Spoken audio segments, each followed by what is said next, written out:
vers un monde bas carbone implique d'importants changements pour la mobilité, pour le secteur du transport et en particulier la mobilité personnelle. Si on considère par exemple la région Île-de-France, donc c'était 12 millions d'habitants, 8 millions de véhicules, et si on, on regarde plus précisément les impacts que ça a, on voit que la moitié des émissions de NOx et un quart, un tiers des émissions de particules proviennent du trafic routier. Là, en grande partie dû aux véhicules diesel, et puis à peu près un tiers des émissions de gaz à effet de serre sur le périmètre de la région proviennent de ces... Donc on comprend pourquoi c'est un enjeu très important pour les régions de trouver des solutions, et si possible, rapidement. Alors, des solutions, il en existe et vous les connaissez. L'une d'entre elles, c'est la mobilité hydrogène. Alors, l'intérêt de la mobilité hydrogène, c'est qu'elle permet un transport sans émissions directes, à part de l'eau, pendant l'usage, économie plus grande que la mobilité électrique, ainsi qu'un rechargement plus rapide. Alors aujourd'hui, les constructeurs ont des offres sur une grande partie des segments, comme vous le pouvez. Cependant, les prix d'achat sont encore très élevés, et puis l'infrastructure très réduite, donc ce qui constitue des obstacles majeurs à son déploiement. Donc, par rapport aux impacts environnementaux de la mobilité hydrogène et de ces solutions, on les connaît grâce à un certain nombre d'études qui ont été menées sur ce sujet. Ces études, la plupart du temps, elles vont comparer des véhicules entre eux. Donc souvent, on va comparer 1 km parcouru avec un véhicule hydrogène versus électrique ou thermique. Et là, ce qu'on a vraiment souhaité comprendre ici, c'était plutôt quels sont les impacts à l'échelle d'une région complète.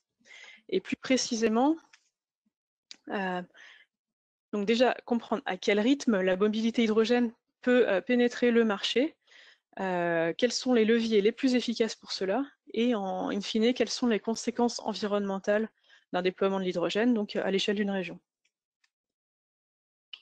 Donc c'est pourquoi nous avons lancé le projet Hermès, qui a pour objectif d'estimer les conséquences environnementales du déploiement de la mobilité hydrogène, afin d'informer les pouvoirs publics quant aux leviers permettant une transition vers une mobilité à faible impact. Alors, quand on parle de levier ici, on parle par exemple de l'interdiction à la circulation des véhicules diesel et véhicules à essence, qui est prévue pour 2024 et 2030 respectivement dans la région Paris-Petite Couronne. On parle aussi de possibles incitations financières, par exemple le bonus-malus écologique ou le développement d'infrastructures adéquates. En termes de périmètre du projet, on s'intéresse ici alors aux propriétaires et aux gestionnaires de flottes captives. C'est-à-dire, on s'intéresse aux taxis, aux bus, aux véhicules utilitaires, les bennes à ordures, les véhicules d'entreprise. Pourquoi notamment, il n'y a pas les véhicules particuliers dans ce projet.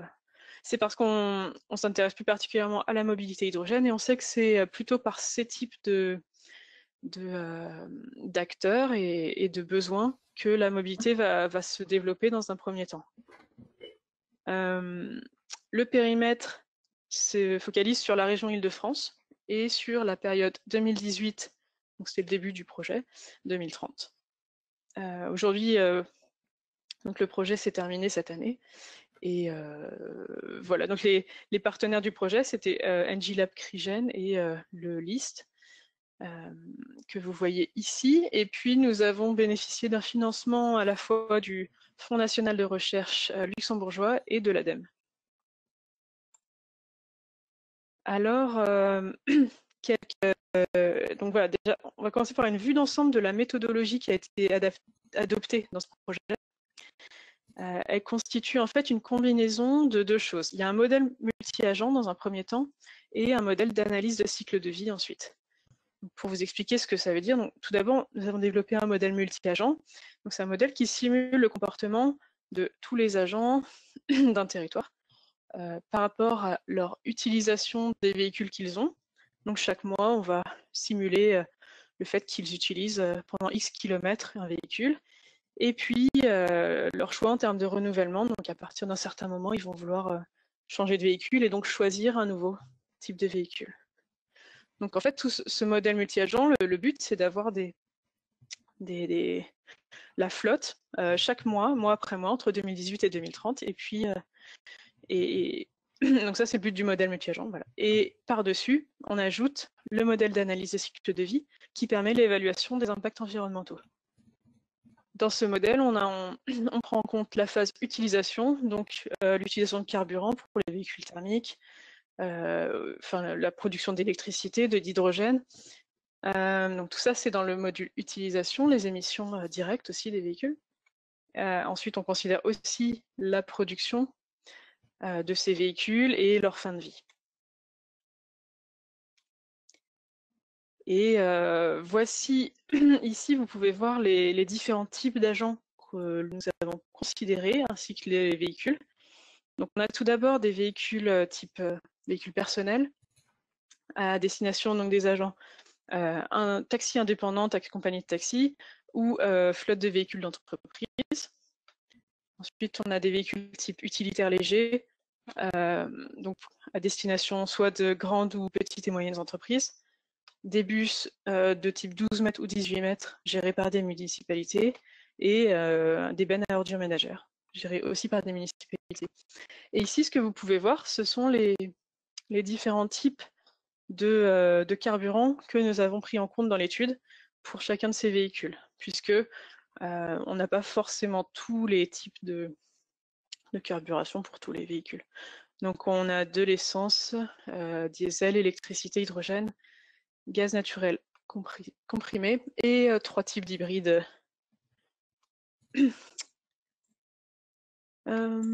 Voilà, je laisse la main à Thomas. Merci Julie pour cette introduction longue. Donc voilà, je pense que vous avez en tête maintenant un peu le cadre du projet. On va maintenant aborder plus en détail le fonctionnement du modèle multi-agent lui-même, donc l'aspect simulation. Ce modèle simule donc le comportement d'une population synthétique de propriétaires et de gestionnaires de flotte en basant leurs décisions sur les critères ci-dessous. Donc il y en a quelques-uns, on va prendre un peu de temps de comprendre en quoi ils consistent. Alors ces critères déjà évoluent d'année en année, donc c'est un modèle qui est différencié dans le temps. Tout d'abord, on inclut les critères qui structurent la demande finale des agents, c'est-à-dire le nombre d'agents, le nombre de véhicules qu'ils possèdent, la demande journalière pour chacun, le nombre de jours travaillés aussi dans l'année, chaque agent a un nombre différent, et par exemple le seuil de renouvellement aussi des véhicules, en fait, sûrement le plus important ici. Donc un véhicule au-delà d'un certain nombre d'années ou d'un certain nombre de kilomètres devra être changé. Et au moment de ce renouvellement, l'agent fera le choix, d'après les critères de décision qu'on a en dessous, de renouveler pour telle ou telle motorisation. Et donc, qu'est-ce qui manquait aussi oui, il y a aussi leur perception de volonté politique favorable ou non aux différentes motorisations, qui est en fait une volonté de payer même un petit peu plus pour avoir un véhicule plus vertueux pour l'environnement. Donc ça, c'est toute la partie, on va dire, demande et comportementale. Ensuite, on a évidemment une partie prix. Donc on a fait le calcul des TCO, donc des Total Cost of Ownership, coût auto de possession pour chacun des types de véhicules et de motorisation, qui inclut le prix du véhicule neuf, l'autonomie en kilomètres, pardon, non, pas du tout, la consommation d'énergie, fois le prix des carburants. Il y a aussi la maintenance, l'assurance et la décote du véhicule. Et en plus de ça, il y a les caractéristiques du véhicule lui-même, qui sont l'autonomie, donc encore une fois, sa consommation aussi, puisque ça influe. Et donc tout ça, c'est la partie, on va dire, plus technique, ce qui est disponible commercialement dans tous les véhicules que les agents peuvent choisir. Ensuite, il y a donc le prix des carburants, je l'ai évoqué, et tous les aspects politiques, à savoir le bonus-malus écologique et les interdictions de circuler. Comme vous pouvez le savoir, dans Paris, à partir de 2024, les véhicules diesel vont être interdits à la circulation et à partir de 2030, ce sera le tour des véhicules essence. Et donc tout ça, c'est aussi des paramètres qu'on a ajoutés dans le modèle. À noter quand même que les agents n'ont pas d'interaction entre eux, ce qui est une limite du modèle. Ils évoluent simplement dans un environnement externe qui leur est donné et font des choix en fonction de ça. Ensuite, donc tous ces critères sont mélangés entre eux, donc c'est un modèle de régression plutôt simple. qui en fait attribue un coefficient qui a été calculé par régression sur des années qui nous sont disponibles, de 2015 à 2019 pour les parts de marché. Et donc ces coefficients sont alloués aux différents paramètres qu'on a ici pour avoir une probabilité de choisir pour chaque option. Donc chaque année, en fait chaque mois, les agents doivent renouveler leur flotte pour telle ou telle option. Et c'est comme ça que ça fonctionne. Donc ça c'est la partie vraiment simulation où on a à la fois le renouvellement mais aussi l'utilisation. Tous les jours, les agents utilisent leur véhicule pour un certain nombre de kilomètres qui n'est jamais vraiment le même, qui suit une distribution.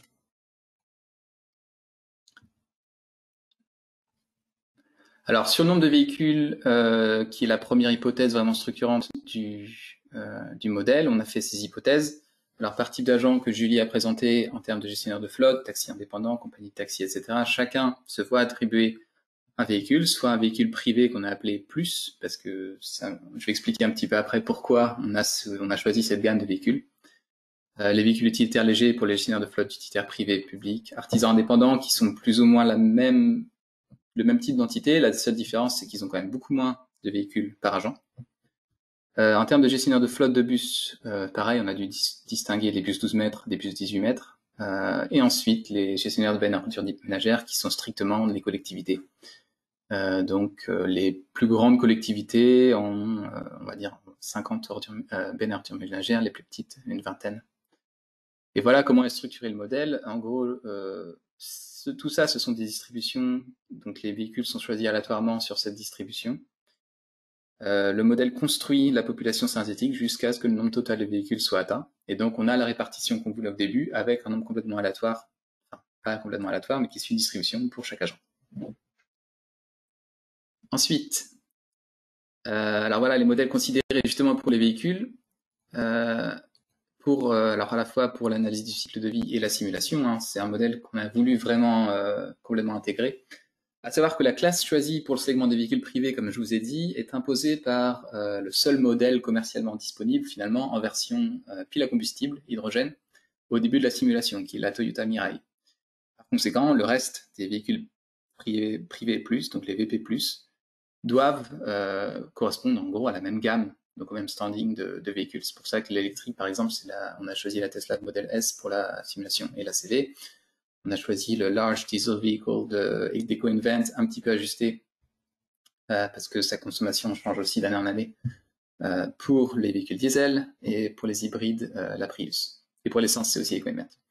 Pour les véhicules utilitaires légers, c'est pareil, il n'y a pas beaucoup de choix finalement en termes d'hydrogène aujourd'hui. Donc on a en fait un véhicule qui est hybride, c'est le Renault Kangoo zéro émission, donc ZE, électrique et à batterie et hydrogène, comparé aux véhicules à batterie seul, au Kangoo diesel et ensuite à différents types de véhicules qui correspondent au même genre de camionnette.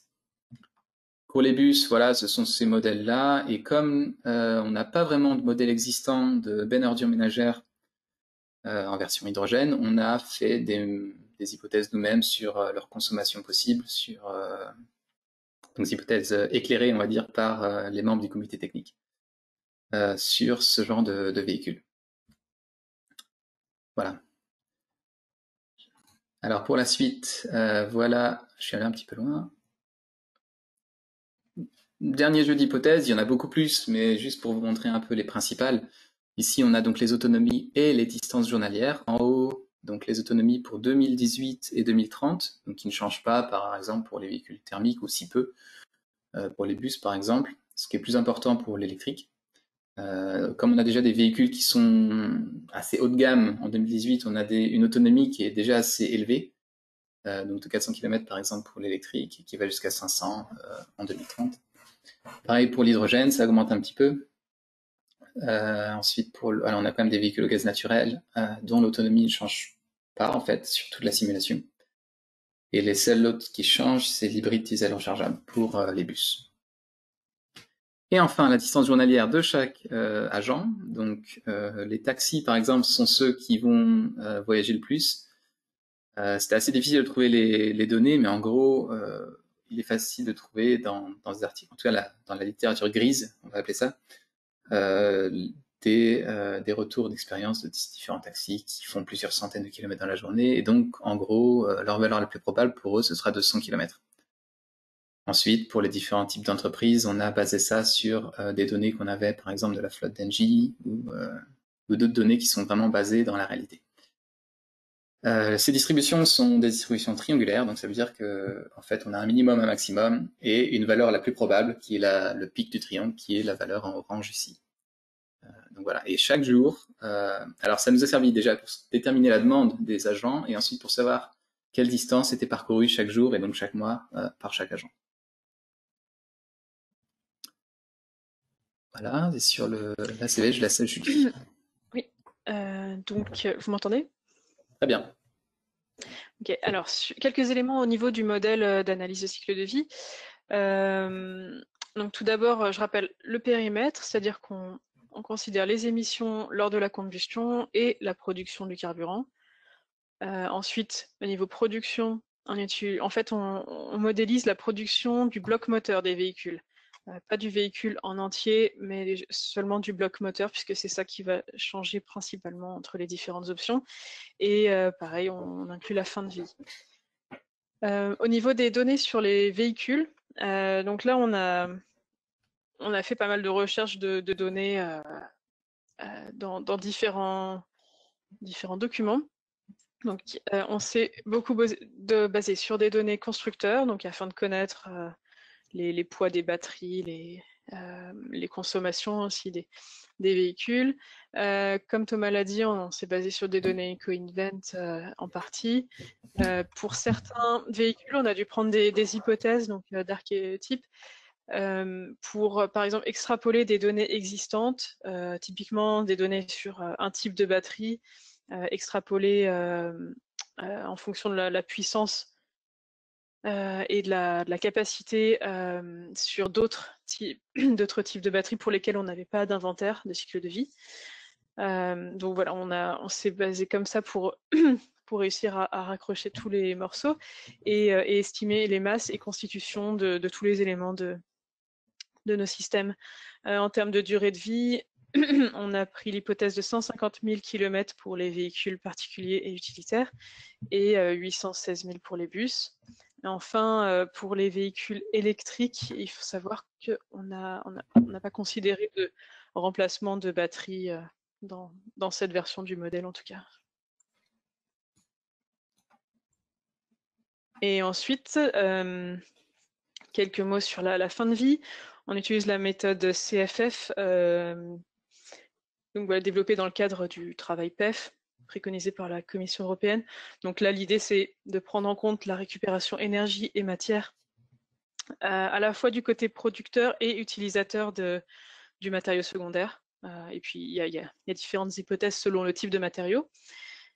Et puis, sur les énergies, on a implémenté donc des mix électriques basés sur les données RTE. Alors, ici, vous voyez les contributions en termes de différentes sources d'électricité, donc en 2016, et puis en 2025-2030, ici c'est basé sur le scénario Home de RTE. Pour la partie gaz naturel comprimé, on considère une part croissante de biogaz dans le réseau, donc de 1 à 10%, selon les objectifs basés sur la loi de transition énergétique. Et en ce qui concerne l'hydrogène, on a modélisé une production d'hydrogène à partir d'électrolyse alcaline localisée au point de stockage avec l'électricité du réseau, donc française. Alors, voici donc les premiers résultats qu'on va vous présenter. On en a une bonne partie. Donc ici, ce que vous pouvez voir, c'est les résultats de la partie seulement modèle basé agent pour le moment. Ce qu'on voit, c'est les kilomètres parcourus par les différents véhicules. Ici, on se concentre sur les véhicules utilitaires légers dans un premier temps. Entre 2018 et 2030, et le modèle basé agent, ce qu'il fait, c'est que on part de la flotte telle qu'elle est en 2018, donc là, basé sur des statistiques qu'on a en termes de répartition entre les véhicules diesel en orange, essence en jaune, et puis gaz naturel en bleu et électrique vert et hydrogène en en violet ici. Et puis petit à petit, le modèle il modélise chaque mois l'évolution du parc en fonction de ce que vous a expliqué Thomas. On voit, ce qu'on voit surtout ici, c'est l'importance de l'interdiction des véhicules diesel en 2024, qui se répercute en fait sur les années d'avant du fait que les véhicules vont avoir plus de mal à se vendre, puisqu'on prend en compte dans le TCO la récupération d'argent à la fin de l'utilisation, du fait de sa revente sur le marché. Et de même, en 2030, l'interdiction des véhicules essence se voit particulièrement ici. Et donc, ça donne la part belle aux véhicules gaz naturel et électrique et un peu hydrogène. Ici, on voit les résultats similaires pour les véhicules personnels. Ah oui, j'ai pas précisé, là on est dans un premier scénario qui en fait implémente les politiques actuellement prévues comme on vous les a présentées. On voit pareil donc la diminution des véhicules diesel dans un premier temps, puis essence. Ici, on a aussi les véhicules hybrides qui prennent une bonne part de marché, et électriques ensuite et hydrogène. Enfin, on peut demander à voir tous les véhicules de la région, et c'est ce qu'on voit ici, avec donc tous les différents types de véhicules, types de carburation. Et en fait, ce qu'on voit, c'est que comme les véhicules personnels et utilitaires sont bien plus nombreux en nombre que les véhicules type bus et bennes à ordures ménagères, en fait, c'est surtout eux deux qu'on voit et beaucoup moins les autres. Mais on voit vraiment cette tendance sur les, les, les parts de marché de chacun des types de carburant. Je te laisse la main, Thomas. Merci Julie. Alors nous avons vu les résultats en termes de distance parcourue dans les 3 dernières slides, dans notre scénario business as usual. Maintenant on va passer aux impacts sur le cycle de vie. Donc pour rappel, nous incluons dans la CV, dans le périmètre, le train moteur, donc le bloc moteur, le cycle des carburants, mais pas le reste des véhicules, donc par exemple pas le châssis, pas la carrosserie, ou ni les pneus, ce genre de choses qui ont aussi des émissions. Alors en termes de réchauffement climatique d'abord, on constate immédiatement que s'affranchir des véhicules fossiles permet de diminuer les impacts par 2 environ, donc à demande égale, à l'échelle du territoire, à demande constante. Donc ça aussi c'est une hypothèse forte qu'on a faite. Ce qui correspond en fait peu ou prou à la différence en impact, en termes d'impact par véhicule kilomètre entre véhicules thermiques et un mix de leurs alternatives.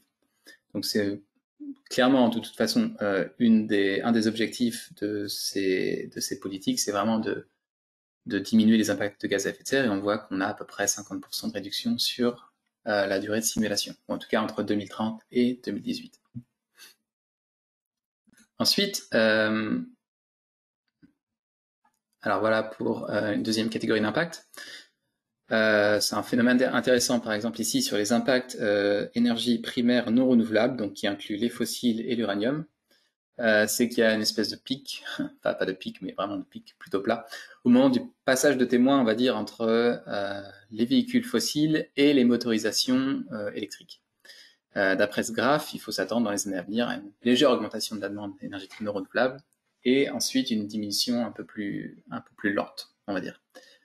Donc cet impact sur, en tout cas, cet impact sur l'amenuisement des énergies primaires non renouvelables sera à un niveau modérément inférieur à ce qu'il était en 2018, parce que il faut quand même de l'énergie primaire pour nos trains moteurs.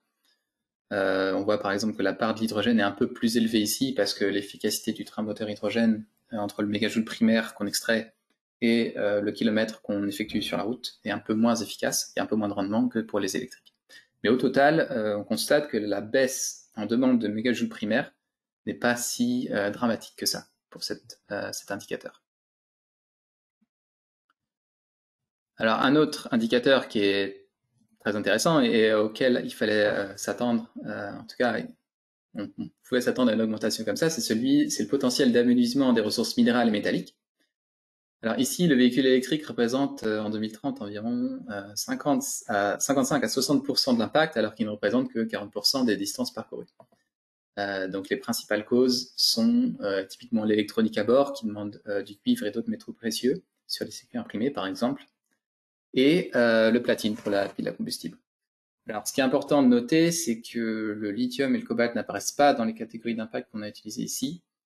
Et donc s'ils étaient inclus, on pourrait s'imaginer que l'impact serait évidemment supérieur. Et donc qui renforcerait clairement cette tendance d'augmentation de la demande en ressources minérales et métalliques.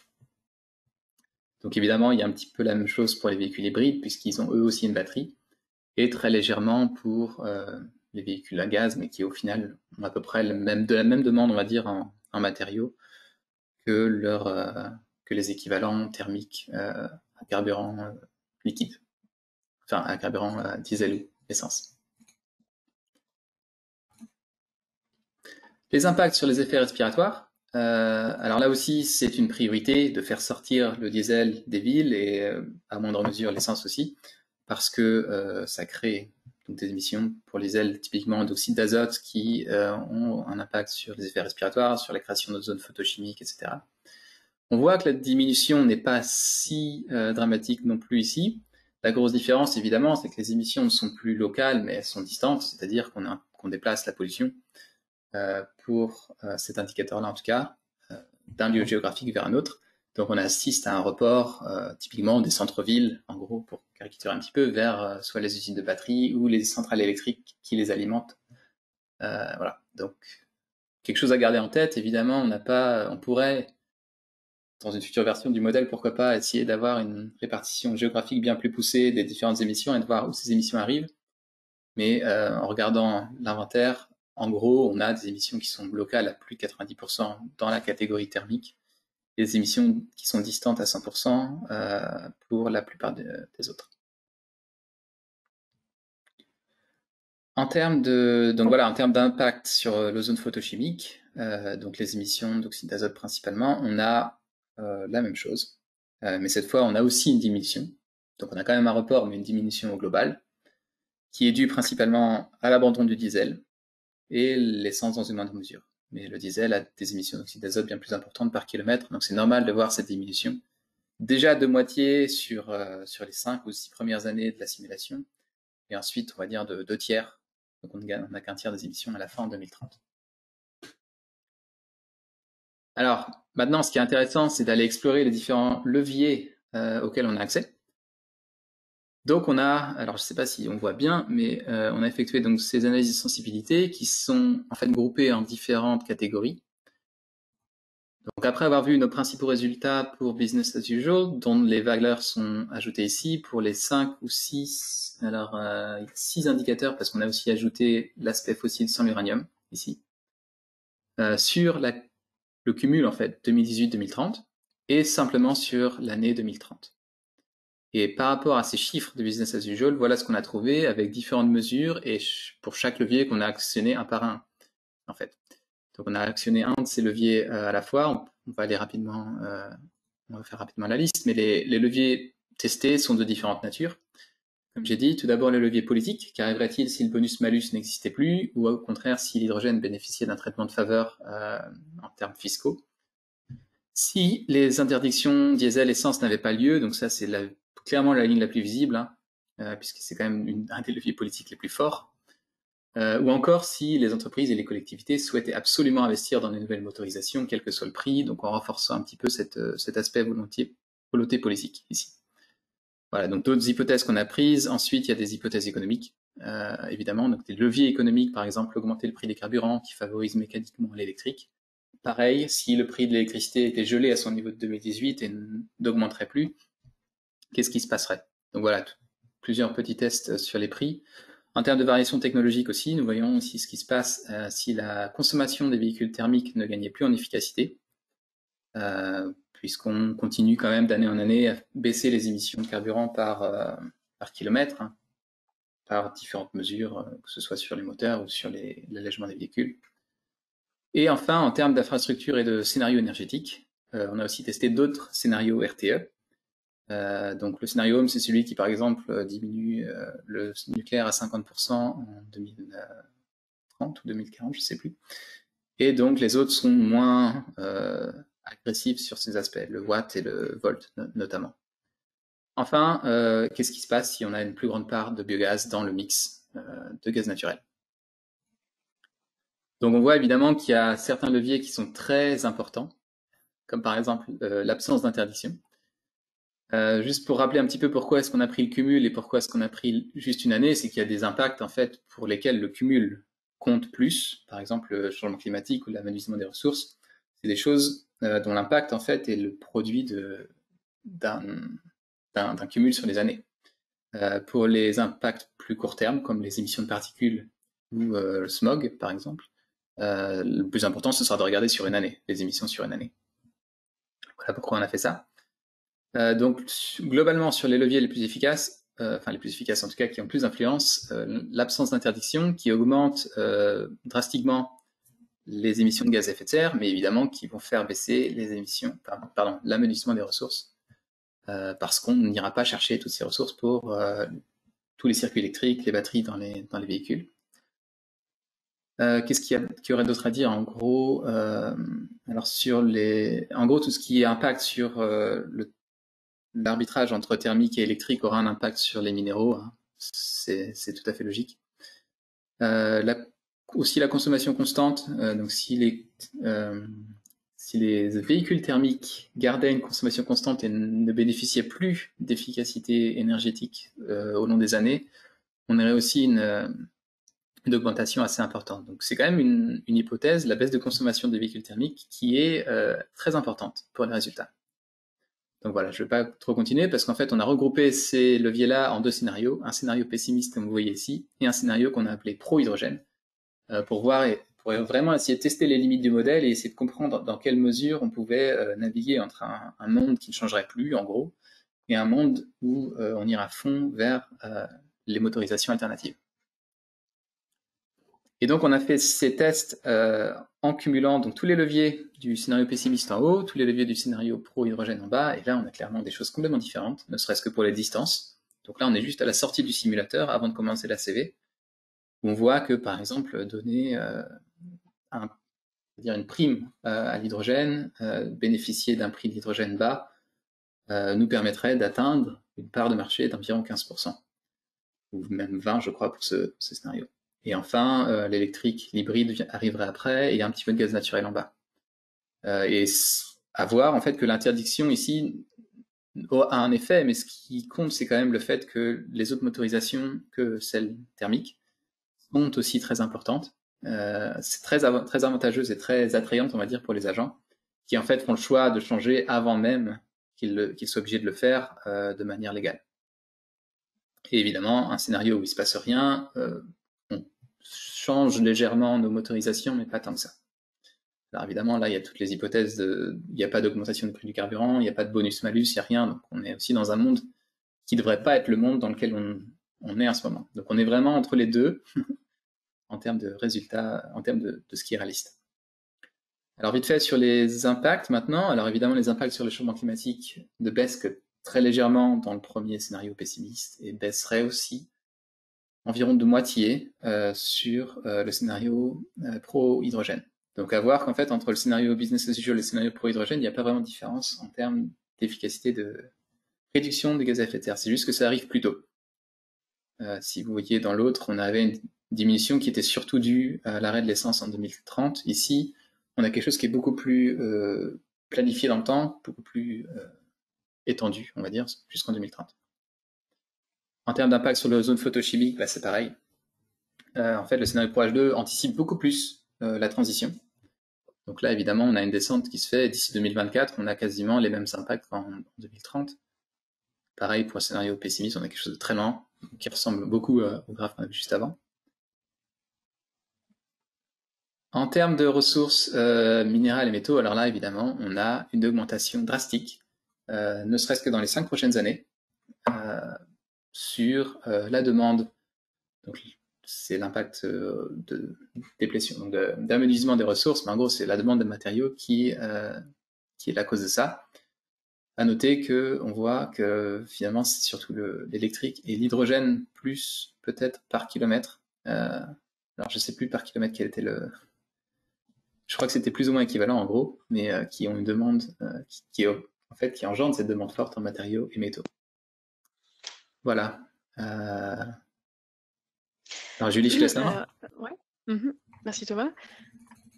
Donc voilà, tout l'intérêt vraiment de l'approche là qu'on vous a présenté aujourd'hui, c'est de permettre de considérer à la fois les aspects sociaux et environnementaux dans l'évaluation des politiques liées au transport, et puis voilà, de pouvoir, comme Thomas l'a montré, de pouvoir tester les paramètres individuellement ou conjointement pour comprendre leurs effets.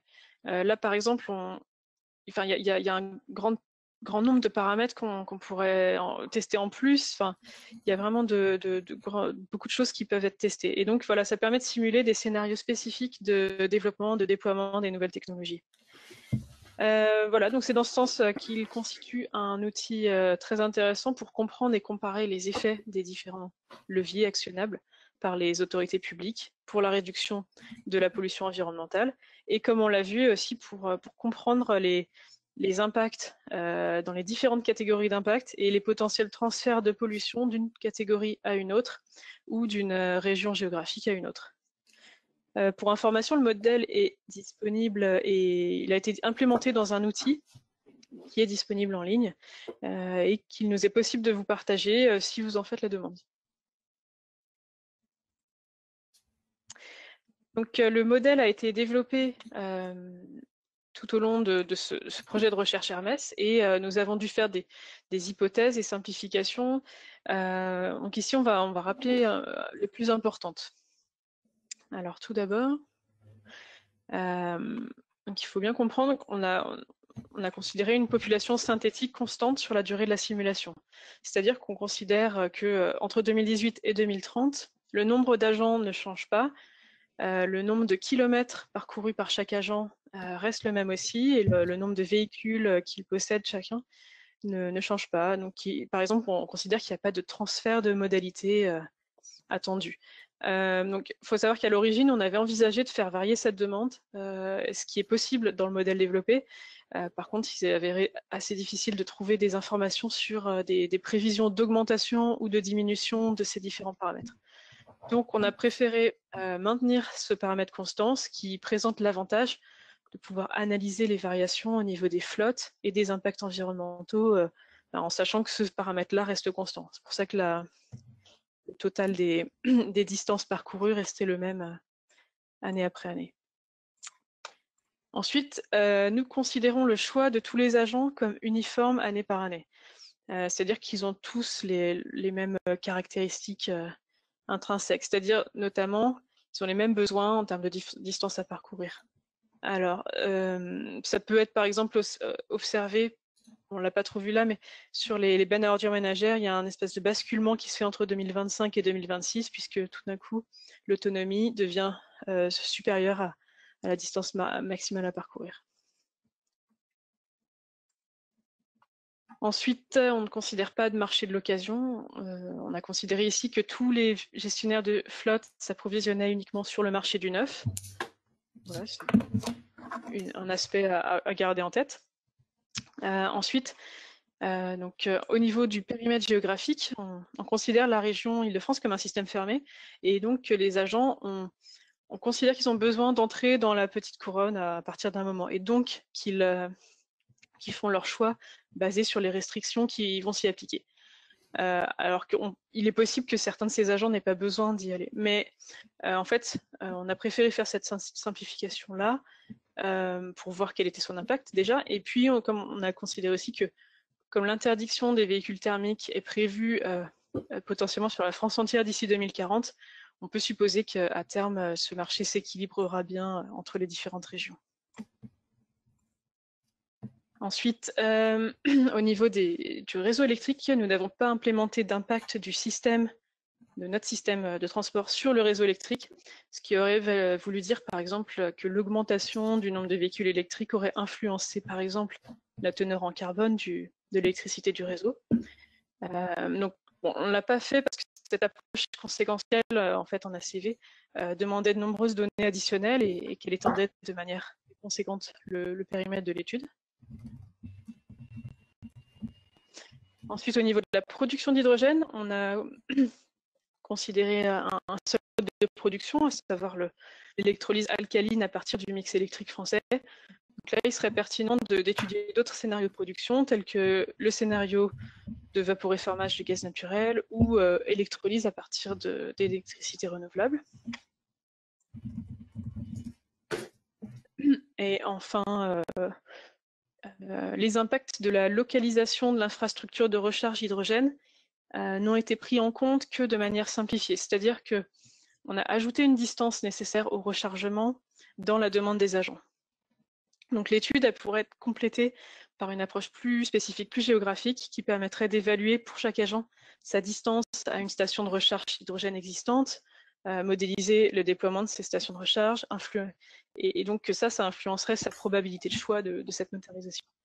Donc ça, ce serait particulièrement nécessaire si on évaluait le déploiement des mobilités chez les particuliers. Donc voilà, ça, ce sont des aspects qui potentiellement pourraient être travaillés dans d'éventuelles suites du projet. Voilà, en guise de conclusion, nous revenons ici sur les recommandations principales qui ont pu être faites sur la base de ce travail. Alors, pour rappel, dans le contexte de la décarbonation de l'énergie, les choix à effectuer en termes de mobilité sont cruciaux, d'autant plus pour les gestionnaires de flottes d'entreprises, puisqu'ils sont amenés à faire ce choix pour des dizaines, voire des centaines de véhicules à la fois. Alors, ce qu'on a pu noter tout d'abord, c'est que l'interdiction partielle ou totale d'un type de motorisation ressort clairement comme le levier le plus efficace à la transition bas carbone pour la mobilité. Alors, bien que ceci n'ait pas pu être implémenté via une restriction graduelle, par exemple en utilisant l'échelle critère, il reste possible de conclure ici qu'une législation renforcée via la création de zones à faible émission ou une interdiction pure et simple d'un type de motorisation permet une transition rapide vers des modes de transport plus respectueux de l'environnement urbain. Ensuite, la volonté politique transparaît également en tant que levier efficace, puisqu'elle permet de contrer le frein principal au développement de la mobilité hydrogène et dans une moindre mesure électrique, à savoir le prix. L'expérience confirme en effet que c'est le cas particulièrement parmi les collectivités territoriales, qui sont, de par les moyens qu'elles mettent en œuvre, les premières à déployer des véhicules hydrogène. Donc on a vu par exemple les villes de Pau, Houdain, Versailles, Le Mans en 2020, où les bus s'avèrent être de très bons vecteurs de transition. De leur côté, les entreprises ont également un rôle à jouer. Et ce qu'on a vu aussi dans le scénario pro-hydrogène ici, c'est que pour les véhicules utilitaires légers, la motorisation hydrogène était la plus compétitive par rapport aux véhicules particuliers. Bon, du coup, ça montre aussi que pour les véhicules particuliers, il reste assez cher par rapport aux alternatives, et donc que cette volonté politique avait une limite dans son application. Enfin, le prix, en particulier, au final, le coût total de possession reste un levier et un obstacle solide, puisque c'est le critère principal de décision pour les gestionnaires de flotte. Donc le jeu du bonus-malus écologique permet dans une certaine mesure d'orienter ces décisions, mais son rôle est limité en ce qui concerne les véhicules d'hydrogène.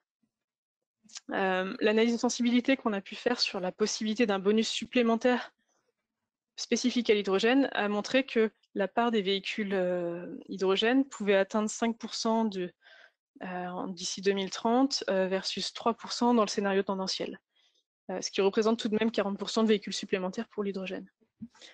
Le prix de l'énergie est également influent puisque les véhicules électriques dépassent 40% de la composition du parc de 2030 uniquement dans l'analyse de sensibilité, imposant un gel des prix de l'électricité. Voilà, c'était les principales recommandations et voilà, nous souhaitions vous donner une vue d'ensemble sur ce qui a été produit dans le cadre de ce projet.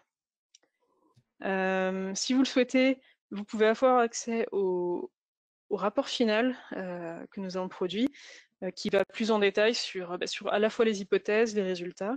Donc, n'hésitez pas à revenir vers nous pour ça. Avant de passer aux questions, on aimerait remercier plus particulièrement les financeurs, donc ADEME et FNR, ainsi que les participants aux 2 comités techniques que nous avons organisés au cours de ce projet, et en particulier CIPEREC et Pleine Commune. Voilà, et puis merci aussi à vous pour votre attention. Et on va passer à la phase questions, si vous en avez.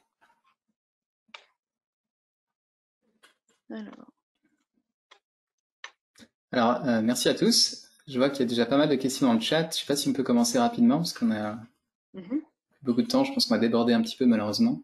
Okay. Si tu veux, Julie, je prends la première sur le scénario des véhicules essence. Alors, la première question qu'on a dans le chat, c'est: le scénario d'une augmentation de véhicules essence entre 2018 et 2024 est-il justifiable, sachant que l'interdiction des véhicules essence en 2030 est déjà connue en 2018?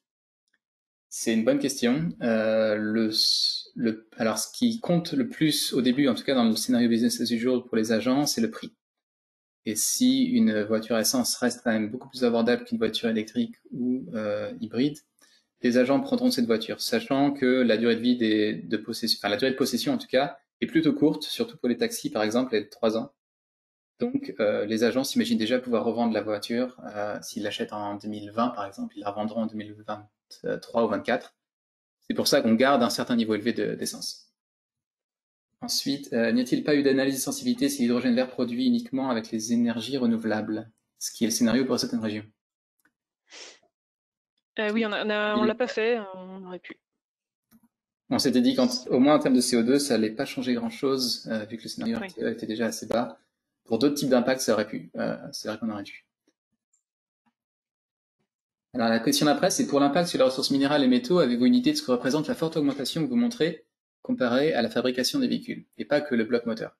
Alors aussi, grosse question, c'est vrai qu'on n'a pas la carrosserie ni le châssis des véhicules. Évidemment, ça donnerait une bonne différence. Alors je ne connais pas par cœur les facteurs de caractérisation pour cette méthode. Je ne sais pas si ajouter une tonne d'acier, par exemple, augmentera beaucoup nos impacts. On l'a exclu du périmètre parce qu'à comparaison, si on faisait la comparaison entre les thermiques et les électriques, on a en tout cas imaginé que les châssis et les carrosseries étaient les mêmes. Donc la différence jouerait sur le reste. C'est pour ça qu'on l'a pas fait, mais on devrait. Julie, tu veux ajouter quelque chose? Non, non, c'est bien vrai. On a surtout considéré le bloc moteur dans ce modèle.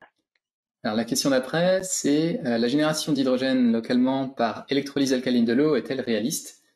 En d'autres termes, cela correspond-il aux prévisions du marché de l'hydrogène à l'horizon 2030? Encore une très bonne question. C'est clairement un des scénarios de déploiement de l'hydrogène. Il y en aura d'autres. Enfin, là, j'ai pas de chiffres en fait pour argumenter sur. Ce qui est sûr, c'est que. Ouais. Vas-y. Ouais, je pense, je suis d'accord avec toi. On a du mal à avoir une bonne vision. Ce qui est sûr, c'est qu'en 2018, 2019, 2020, techniquement, l'hydrogène est toujours produit à partir de craquage du méthane. Donc, on aurait dû considérer, au moins pour les premières années, cette méthode de production. Ensuite, il y a actuellement aussi des stations qui appliquent cela, l'électrolyse locale. À ce niveau-là, après, ouais. vraiment en termes de statistiques sur le marché, là, je ne les ai pas. Après, la question, c'est est-ce que notre demande à nous, en tout cas de ce territoire, est vraiment significative par rapport à la demande totale? Ça, je sais pas. Ouais. Alors, si tu veux, on prend celle d'après. L'impact sur les effets... Vas-y. L'impact sur les effets respiratoires prend-il en compte la densité de population là où les émissions ont lieu? Bonne question, j'essaie de me rappeler. Alors, j'étais en train d'ouvrir le développement de la méthode Environmental Footprint qu'on a utilisée, et je confirme que l'indicateur Disease Incidence prend en compte les particules de taille, donc les PM2,5, 2,5 micromètres, dans les zones urbaines et rurales. Donc, a priori, l'impact est différent en zone urbaine et en zone rurale, en zone de faible et oui, donc ça utilise les archétypes. Exact. J'ai la source si vous voulez. Ouais. Ensuite, comment les véhicules hybrides et gaz naturel sont pris en compte dans les interdictions? On a supposé qu'ils n'étaient pas interdits. On a supposé une interdiction seulement sur les véhicules diesel et essence. C'était notre compréhension à l'époque. Il est possible que ça change. sais pas si tu veux ajouter quelque chose, Thomas, là-dessus. Non, c'est bon, c'est ça. C'est tout à fait ça. Les biocarburants sont-ils considérés? Sont-ils comptabilisés dans les motorisations interdites? Très bonne question. Je ne sais pas. Est-ce que dans notre carburant, on a un mix, on a un pourcentage de biocarburant? Non. Non, c'est aussi ça, c'est clairement aussi une limite du modèle. C'est vrai que je sais même pas si au niveau législatif, si tu peux prouver que tu roules au biocarburant, est-ce que tu peux encore rouler Il y en a de mémoire 5-10% dans l'essence. Ouais, c'est vrai. Non, ça n'a pas été considéré en effet. Non, le développement des zones à faible émission en France, décidé cette semaine par le dernier conseil de l'AIR, ne fait-il pas définitivement pencher la balance du côté du scénario Pro H2, surtout si complété par bannissement des moteurs thermiques, y compris pour les véhicules hybrides? Ouais. Bonne question. La question, elle est sur les véhicules hybrides ici. C'est vrai qu'il faut encore 50% du parc en 2030 à peu près, je crois. Hein. Donc s'il s'avère qu'en fait, ils sont exclus, ils vont être remplacés soit par des véhicules 100% électriques, soit inévitablement par un petit peu d'hydrogène. À savoir combien. Ce serait un scénario à tester. Alors je continue. Le développement de l'hydrogène en Île-de-France s'oriente vers une production par électrolyse de l'eau avec usage de l'électricité. Comment avez-vous considéré l'énergie nucléaire? Alors pour répondre rapidement, on a utilisé l'énergie du réseau. Donc en 2030, c'est 50% de nucléaire. En 2018, c'est 75% à peu près. C'est le mix. Alors on a pris le mix moyen, on aurait pu prendre le mix marginal, peut-être, en faisant tourner l'électrolyseur au moment où il y a plus d'une source ou de l'autre, mais je sais pas, Julie, si tu veux rajouter quelque chose. Non, c'est tout à fait ça. Alors, pouvez-vous développer les raisons qui ont conduit à ne pas prendre en compte les minéraux cobalt et nickel très utilisés dans les batteries? Mais ça, en fait, c'est la méthode qu'on a utilisée, qui est disponible sur l'analyse de cycle de vie qui fait ça. Exact. Voilà, on est un peu tributaire de ces méthodes d'analyse d'impact. À savoir que dans le papier qu'on est en train d'écrire, pour donc l'article scientifique, on va extraire quand même les flux lithium, cobalt, nickel, platine, les flux bruts, juste pour avoir une idée de leur quantité. Mais ils ne seront pas caractérisés en tant que kilogrammes anti-moine équivalent, comme dans la méthode. On pourrait voir à ce moment-là s'il y a d'autres méthodes qui les incluent. On peut aussi faire ça. Ouais. Il reste une question. Les émissions d'ozone sont présentées. Avez-vous tenu compte dans l'étude de réchauffement climatique? Alors là, on parle plus d'ozone troposphérique, mais d'ozone stratosphérique, je pense. Mais je suis beaucoup moins spécialiste. Avez-vous tenu compte Je ne comprends pas trop la question. Donc, on a présenté les impacts de l'ozone au sol sur la pollution de l'air. On n'a pas pris en compte le problème de la couche d'ozone. Et puis, on a bien présenté les résultats en termes de réchauffement climatique. Excusez-moi, Véronique Charbot, je prends la parole, c'est plus simple. L'ozone est un polluant secondaire qui est recombiné, qui se combine avec les NOx quand il fait chaud. Donc, la première question aurait été pourquoi vous n'avez pas présenté les particules et les NOx qui sont des particules primaires et pourquoi avoir pris l'ozone. Et du coup, l'ozone, comme il se combine, comme il apparaît pour cause de chaleur, du coup, il faut quand même intégrer le réchauffement climatique. Donc, la question aurait été pourquoi l'ozone photochimique et pas le NOx et les particules, qui sont des polluants primaires? Alors, la réponse, c'est qu'on peut le faire. Donc, on a les flux élémentaires de particules et de NOx. C'est vrai qu'on ne l'a pas fait. On a utilisé l'impact caractérisé et seulement donc l'ozone photochimique. C'est clair que les émissions de NOx directes auraient pu on peut faire le travail de les montrer voilà, aussi. dans la mesure où vous aviez la donnée et que la production d'ozone est beaucoup plus aléatoire, entre guillemets, et donc dépendant du réchauffement, ça me paraît compliqué de présenter ça alors qu'il y a peut-être des schémas plus simples à réaliser. C'est vrai, ouais. En termes donc de quantité de NOx et quantité de particules émises chaque année, ouais, c'est possible. Oui, ouais, sortir les flux élémentaires de l'ACV. Tout à fait. Bonne question, ouais. Alors la question d'après, vas-y. La batterie est-elle inclue dans le bloc moteur? Oui. Et puis on l'a dit, on compte seulement une seule batterie par véhicule dans ce modèle. La taille de la batterie de mémoire, c'est Ça dépend des véhicules. Mais ça celle dépend de de la capacité. C'est vrai. Celle de la Tesla, c'est 75, on a pris? Non. C'est assez gros. En tout cas, on a la batterie qui correspond à chaque véhicule, oui. Ouais. Donc ça, ce sera des informations disponibles dans le rapport. Alors déjà, le rapport devrait à un moment être publié sur le site de l'ADEME. Et puis si vous nous le demandez, on pourra vous le faire parvenir aussi. Voilà, je pense que... Prends la parole juste, donc Véronique Chabot, région Île-de-France, toujours. C'est dur effectivement de poser des questions, juste avoir des précisions, qu'on suive bien entre énergie primaire non renouvelable, énergie fossile, pour bien qu'on soit calé, où est l'uranium notamment et le gaz. Puisque maintenant on parle de gaz fossile, pour voilà, bien être calé au niveau de la définition de ces sources d'énergie, s'il vous plaît.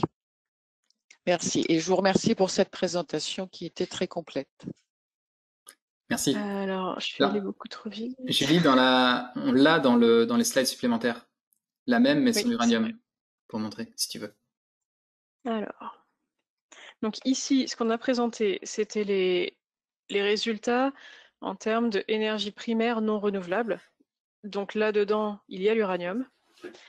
Et on a une autre catégorie d'impact qui présente à peu près les mêmes choses, sauf que cette fois-ci, c'est les énergies primaires fossiles. Donc là, il n'y a pas l'uranium. Et on voit la grosse différence ici sur ces résultats-là. Voilà. Puisque comme on n'a plus l'uranium, on a un impact bien moindre. Voilà. Ce qui reste a priori, c'est la production des batteries en amont pour le véhicule électrique, et puis évidemment le gaz, qui devient le seul carburant fossile en 2030. Et vraiment, surtout dans le contexte français, c'est important à bien comprendre la différence entre ces deux notions. Donc, soit c'est l'énergie primaire fossile, soit c'est la non renouvelable. Et la seule différence, c'est la prise en compte du nucléaire, l'uranium. Voilà.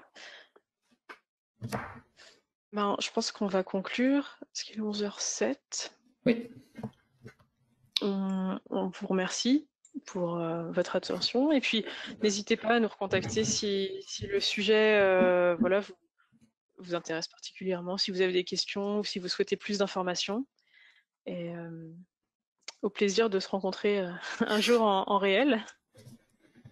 Voilà.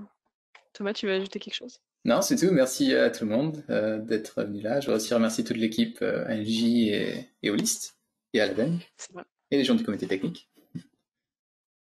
Voilà. Tout à fait. Merci à tous. Merci, bonne journée.